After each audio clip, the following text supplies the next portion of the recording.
Talvez a melhor forma de descrever o que entendo por visão viável seja o trecho de uma carta que enviei a um amigo em novembro de 2002.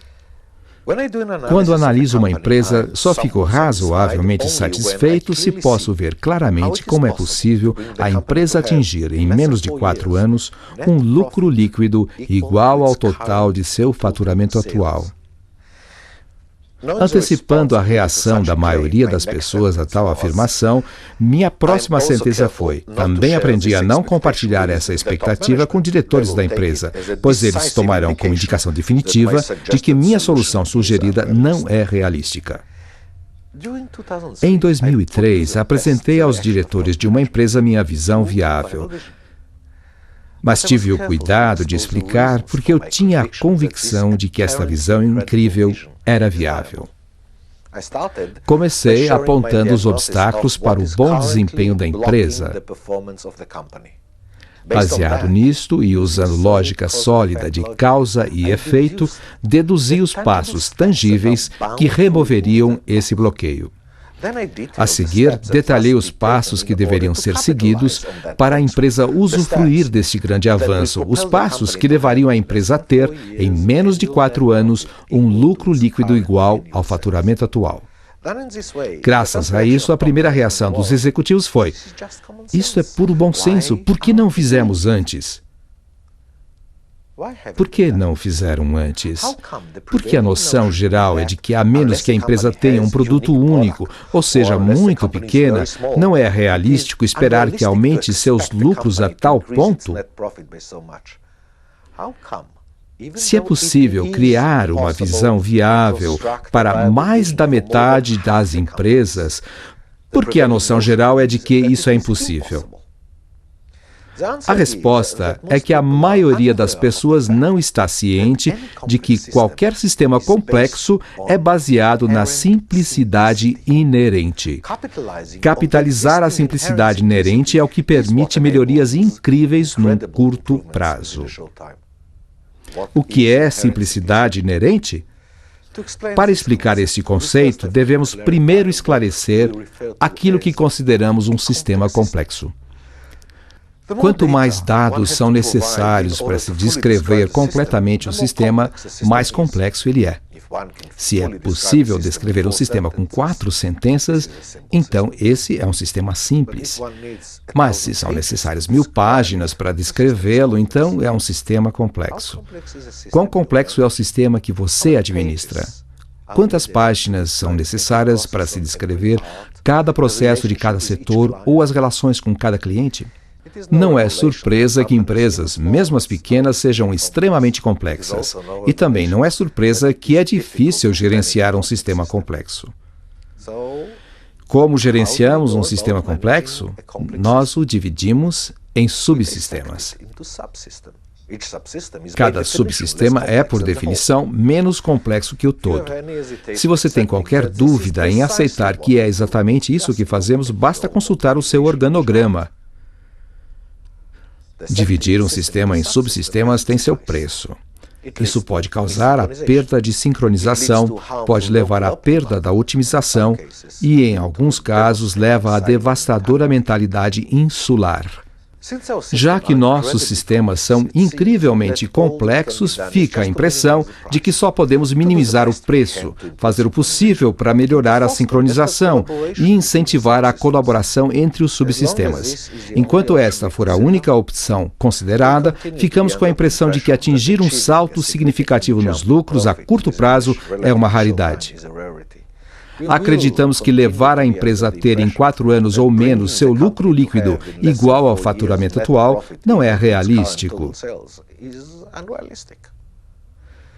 Para vermos o verdadeiro potencial de uma empresa, é necessário nos aprofundarmos no tema da complexidade.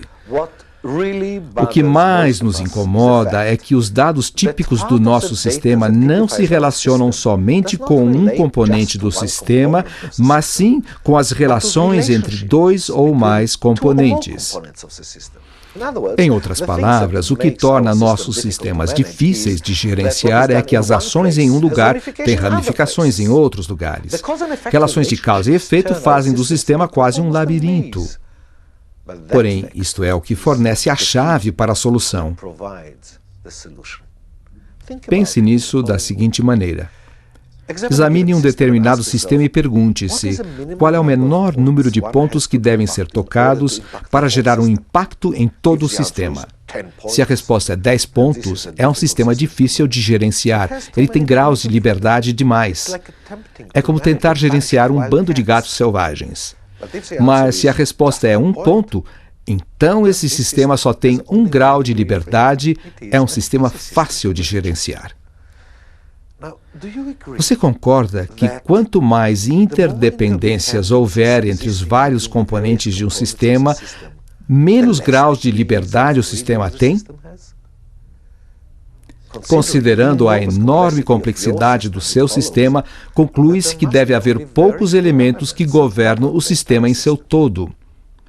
Ou seja, quanto mais complexo é um sistema, mais profunda é a sua simplicidade inerente.